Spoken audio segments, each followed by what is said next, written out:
इस कब्र के नीचे वाले हिस्से में हमें एक सुरंग जैसी एक लंबी गैलरी दिखाई दे रही है। एक बार मैं इसके अंदर जाऊंगा और देखूंगा कि वहां पर हकीकत में क्या बना हुआ है। आप लोगों के लिए सब कुछ करना पड़ता है।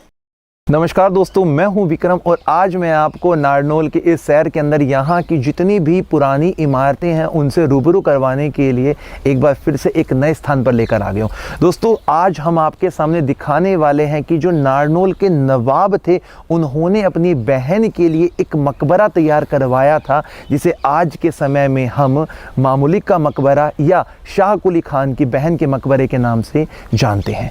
इन इमारतों को बनाने का हमारा एकमात्र उद्देश्य ये है कि वर्तमान की जो भावी पीढ़ी है वो अपने उन प्राचीन इतिहास को किताबों से तो अलग करती ही जा रही है, बल्कि अपने वास्तविक जीवन में इसको खोती जा रही है। तो दोस्तों, इस वीडियो को आप एंड तक देखिएगा कि उस समय की सभी चीज़ों को हम कैसे पेश करने वाले हैं। यहाँ पर हम सबसे पहले इस मकबरे के स्ट्रक्चर को समझने की कोशिश करते हैं, जो कि हमें यहाँ पर एक स्क्वायर यानी कि वर्गाकार आकृति में दिखाई दे रहा है। बीच में एक आर्च बनाई गई है। आर्च के अंदर का जो डिज़ाइन है वो मुगल शासन काल के समय में जो चीज़ें बनाई जाती थी उनको आज पेश करता है। इसको बहुत ज़्यादा स्मूथनेस देने के लिए जो सीप और कोडी होती है उसको पीसकर एक पेस्ट बनाया जाता था और उसके बाद में उस पेस्ट को इन रबल के ऊपर लगाते थे, जो एक संगमरमर की तरह इसको चमक देता था। आप इसके ऊपर देख सकते हैं जो इसकी बहुत बड़ी डोम है वो ब्लैक पड़ चुकी है, काली हो चुकी है, और इसके राइट और लेफ्ट में छोटे छोटे ये बुर्ज बनाए गए हैं, जो शतरंज के जो छोटे छोटे मोहरे होते हैं उस प्रकार से इसका डिज़ाइन देखने को हमें मिलता है। थोड़ा सा हम इसके आसपास के नज़ारे को भी देख लेते हैं कि यदि आप यहाँ पर आते हैं तो आपको कितनी मुश्किलात होने वाली है। ये देख सकते हैं यहाँ का जो हिस्सा है वो झाड़ियों के साथ में भरा हुआ है। ये बिल्कुल खेतों वाला हिस्सा हमें यहाँ दिखाई दे रहा है और ये इसका एक कच्चा सा रास्ता है अंदर आने के लिए। और अब मैं आपको इसके दूसरी तरफ लेके जाऊंगा, नज़दीकी भाग में, अंदर वाले हिस्से में। आइए मेरे साथ। दोस्तों, इस कब्र के नीचे वाले हिस्से में हमें एक सुरंग जैसी एक लंबी गैलरी दिखाई दे रही है। एक बार मैं इसके अंदर जाऊंगा और देखूंगा कि वहां पर हकीकत में क्या बना हुआ है। आइए मेरे साथ। आप थोड़ा सा झुक के जाना पड़ेगा, थोड़ा सा और बच के भी आइएगा भाई, धीरे धीरे आना। इसके अंदर पत्थर की एक छोटी सी ऐसी बनाई गई है और ये देख सकते हैं कि पत्थर किस प्रकार से बाहर की तरफ निकाले गए हैं और काफी ज्यादा यहाँ का जो हिस्सा है ठंडा बना हुआ है और एक प्रकार की ये गैलरी से हमें दिखाई देती है। दोनों तरफ बना हुआ ये थोड़ा सा झुक के यहाँ पे कितना झुक के आना पड़ रहा है। आप लोगों के लिए सब कुछ करना पड़ता है। देख सकते हैं यहाँ पर ऐसा मालूम पड़ता है कि ये उस समय का जो हिस्सा है एक अलग सा बनाया गया होगा। यहाँ पर आइए, जल्दी आइए आइए आइए। ये देख लो बाहर की तरफ का जो नज़ारा है यहाँ से हम देख सकते हैं।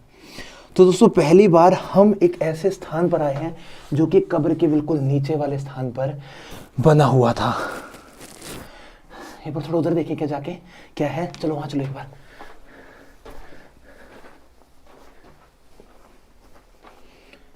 बहुत छोटे छोटे ये बनाए गए हैं ये, और बिल्कुल बैठकर हमें यहाँ जाना पड़ रहा है।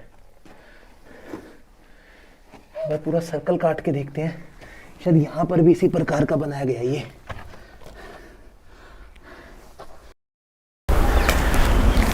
हम आ गए हैं इसके एक दूसरे हिस्से में, जहाँ से हम कुछ चीज़ों को नोटिस करते हैं।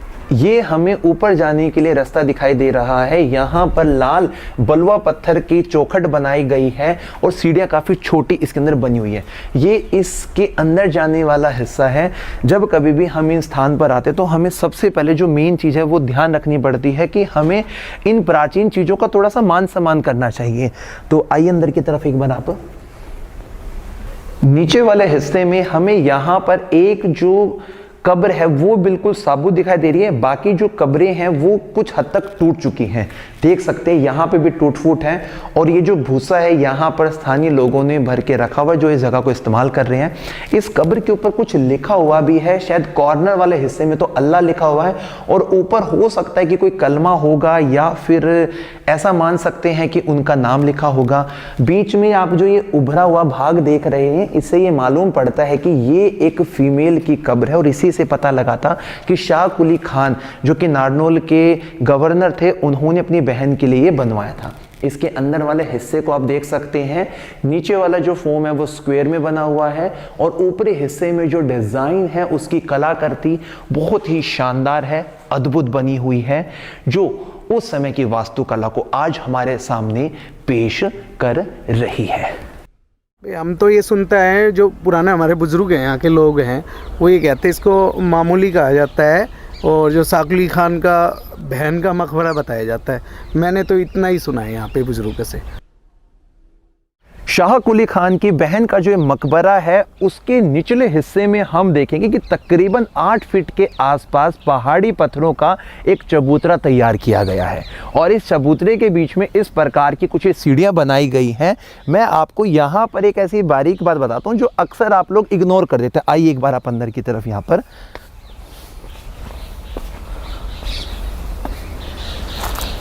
इन जहाड़ी वाले हिस्से के जस्ट पीछे की तरफ आपको एक आर्च वाला होल यानी कि छेद दिखाई दे रहा होगा। दोस्तों, इस बात को हम बहुत अच्छे तरीके से मानते हैं कि जितनी भी कब्र ज़मीन से ऊपरी हिस्से में बनाई जाती है वो उनकी सिर्फ रेप्लिका होती है, यानी कि लोगों को दिखाने के लिए उन कब्रों को बनाया जाता है।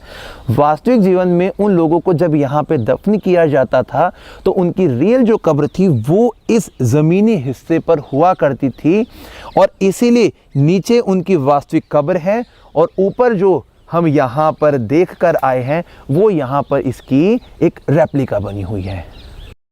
जिस समय हमारे हिंदुस्तान के मुल्क पर अकबर का शासन हो चुका था, यानी कि 1556 के समय में, उसी वक्त नारनौल की इस सरजमी पर यहाँ के गवर्नर नियुक्त कर दिए गए थे शाह कुली खान, और वो अपने समय में इमारतों को बनवाने के लिए बहुत ज़्यादा विख्यात आज भी जाने जाते हैं। उन्होंने अपने शासनकाल में यहाँ पर जल महल का निर्माण करवाया। उन्होंने अपने शासनकाल में अपने मरने से पहले ही अपने लिए एक कब्र का निर्माण भी करवाया था, जिसको आज अपनी इस वीडियो के बाद में कवर करने के लिए जाएंगे। अपनी बहन के लिए इस भव्य और खूबसूरत मकबरे का निर्माण करवाया, बहुत सारी बावड़ियाँ बनवाई, और आराम एक कोशर बाग जो ये आसपास का क्षेत्र हमें दिखाई दे रहा है इसे कहा जाता था। और उस समय यहाँ पर मेहंदी की खुशबू आसपास के हिस्सों को खोजकर यहाँ लेकर आती थी। व्यापारियों का एक गढ़ बना हुआ था ये, और किसी वक्त पहले नारनौल की यही ज़मीन पीतल, कपास, मेहंदी के व्यापार के लिए बहुत ज़्यादा विख्यात थी। तो दोस्तों, इसी प्रकार की नई नई मज़ेदार वीडियोस हम आपके लिए लाते रहेंगे। अब हम जा रहे हैं इसके दूसरे पॉइंट पर उसको एक्सप्लोर करने के लिए। तब तक के लिए जय हिंद, जय भारत।